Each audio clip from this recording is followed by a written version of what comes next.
The billionaire CEO stopped walking the moment the security guard spoke Japanese. Not broken Japanese, not textbook Japanese. Perfect, fluent, effortless Japanese. And suddenly, the entire lobby went silent, because the man everyone ignored every single day was speaking to one of the most powerful investors in Asia, like they had known each other for years. But they didn't know.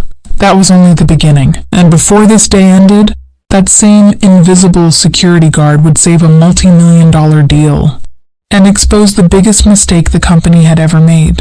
This is Broken Then Powerful, where pain turns into power. Victoria Sterling had spent 12 years building Sterling Dynamics into one of the most respected tech companies in New York.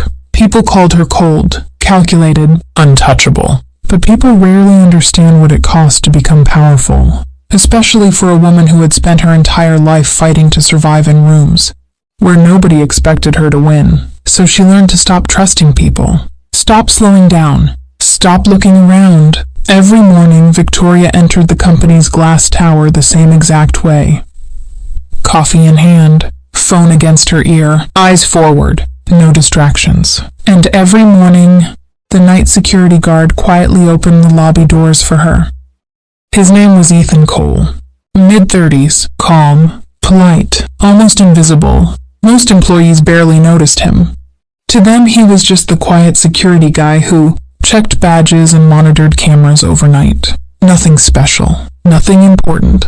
But pain has a strange way of hiding extraordinary people, and Ethan carried more pain than anyone in that building could imagine. 3 years earlier, his wife Claire had died in a tragic car accident during a stormy November night. One moment she was laughing on the phone with him. The next moment, she was gone. And after that night, something inside Ethan disappeared too. Not loudly, not dramatically, quietly. The dangerous kind of quiet. He left his corporate career, stopped answering old friends, sold almost everything he owned, and took the first stable job he could find. Security work. Not because he lacked intelligence, not because he lacked talent, but because grief changes people, especially when you're raising a little girl alone. Her name was Lily, and she became the only reason Ethan kept moving forward. Every night after work, he picked her up from his sister's apartment in Queens. They ate cheap noodles together while Lily talked about school and cartoons and silly little things that made Ethan smile again, even if only for a few minutes. But late at night, after Lily fell asleep, Ethan would sit quietly in the dark listening to old voice messages from Claire. Sometimes grief doesn't scream. Sometimes it just sits beside you silently for years, and nobody notices. That was Ethan. Invisible pain, invisible brilliance, invisible man. Until that Tuesday morning, a black SUV pulled up outside Sterling Dynamics headquarters. 3 Japanese executives stepped out wearing dark tailored suits. The energy in the lobby changed immediately, because everyone knew exactly who they were. The Takahashi Group, one of the largest AI investment firms in Tokyo. Sterling Dynamics had spent nearly a year trying to secure a partnership with them.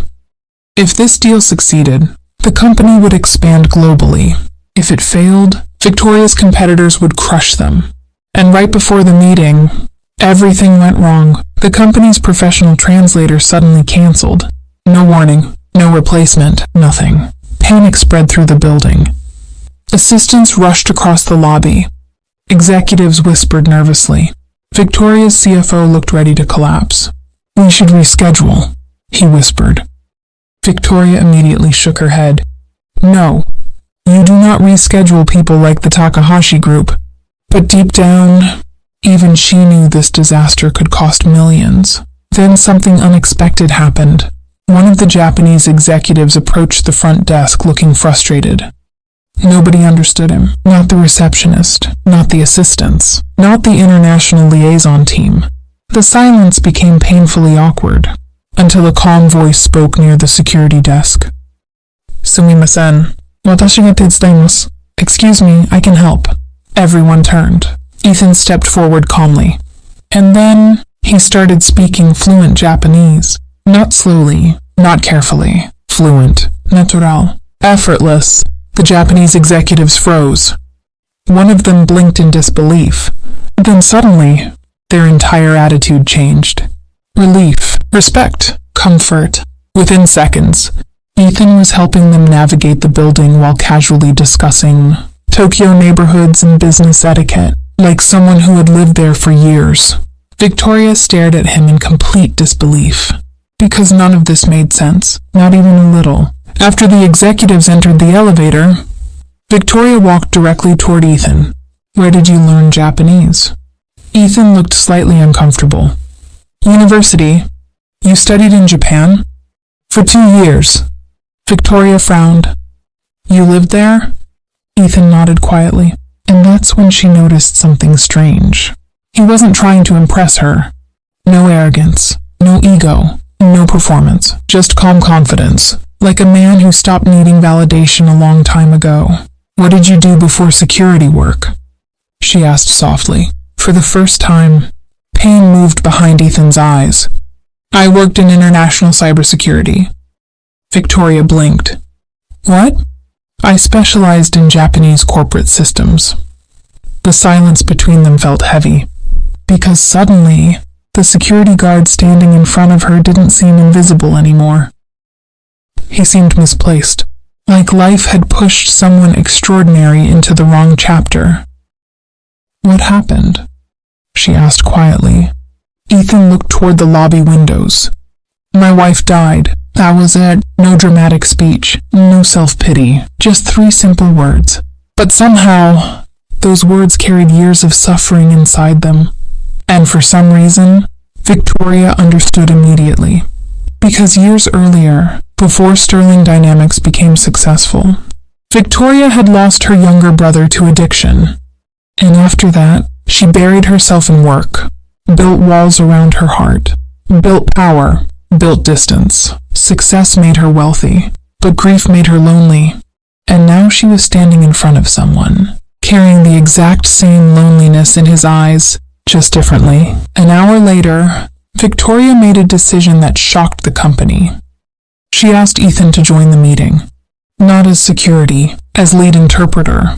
The executives hated the idea instantly. Her CFO nearly exploded. You're trusting a security guard with this negotiation? Victoria looked him directly in the eyes. No, I'm trusting the most qualified person in this building. And that was their biggest mistake. Underestimating him. The meeting started tense, cold, uncomfortable. The Takahashi executives were polite, but cautious. They had clearly lost confidence after the translator disaster. Then Ethan started speaking, and the room changed, because Ethan didn't just translate words. He translated emotion, meaning, culture. When the Japanese executives used subtle business phrasing, Ethan understood the real concern underneath it. When Sterling Dynamics' legal team accidentally sounded too aggressive, Ethan softened the language without weakening the negotiation. Every sentence he spoke built trust. Every correction saved the meeting, and slowly, Victoria watched something unbelievable happen. The same executives who ignored Ethan when he walked into the room started looking at him before answering questions. Respect had entered the room. Real respect. 3 hours later, the Takahashi Group signed the partnership agreement, a multi-million-dollar international partnership. Done. Victoria's executives sat there completely stunned. But the biggest moment happened after the meeting ended. Mr. Takahashi himself approached Ethan privately, then bowed slightly. A gesture almost nobody in American business ever received from him. Victoria noticed immediately. After the executives left, she turned toward Ethan. What did he say? Ethan looked uncomfortable again. He said, Ethan paused quietly.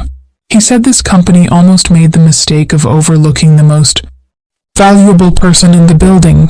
Silence filled the room, and suddenly, every executive who once ignored Ethan couldn't even look at him anymore. But success often makes insecure people uncomfortable, especially people who built their careers around titles and appearances. Within days, rumors spread across the company. She's promoting a security guard? He doesn't belong here. This is embarrassing. People smiled politely around Ethan, then mocked him behind closed doors. But Ethan never reacted.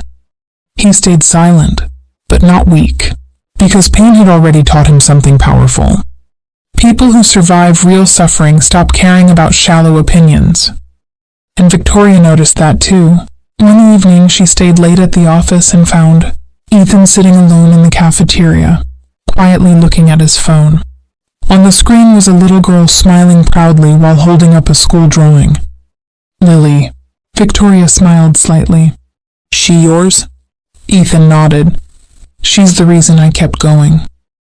There was something deeply honest about the way he said it. Something real. And for the first time in years, Victoria felt her emotional walls crack a little. Not romantically, humanly, because powerful people often forget something important.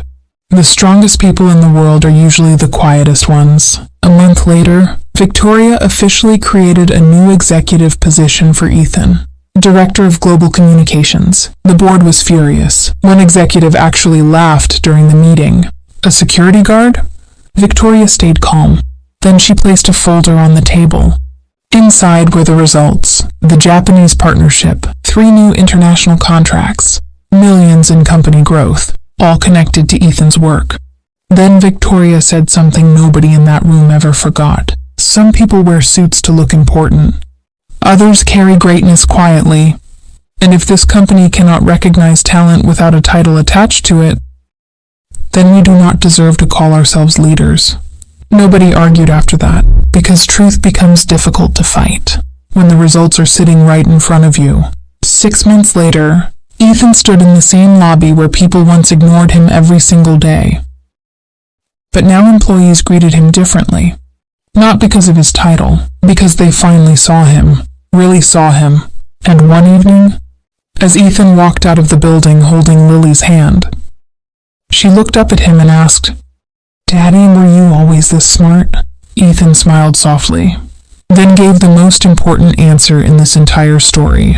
"No, sweetheart, I was always this hurt. And sometimes pain teaches people things the world never can. That's the part people don't understand. The world is full of invisible people, quiet people, broken people, people carrying extraordinary talent behind silent pain. And most of them are overlooked, because society often judges appearance before character, titles before wisdom, confidence before kindness, but people who survive suffering, people who quietly rebuild themselves after losing everything, become stronger in ways the world cannot easily measure. Because once someone survives their darkest moment, fear stops controlling them. So before you judge someone by their job, their clothes, or their position in life, remember this: you might be looking at someone carrying unseen greatness, someone fighting battles you could never imagine, someone one opportunity away from changing everything. Before you leave, tell me honestly, which part of this story hit you the hardest, and where are you watching from right now? I read every comment. And if you've ever lived through something similar, share your story below. Your story might inspire someone who feels invisible today. Subscribe to Broken Then Powerful for more stories like this. And never forget, the quietest person in the room is sometimes the one carrying the strongest soul.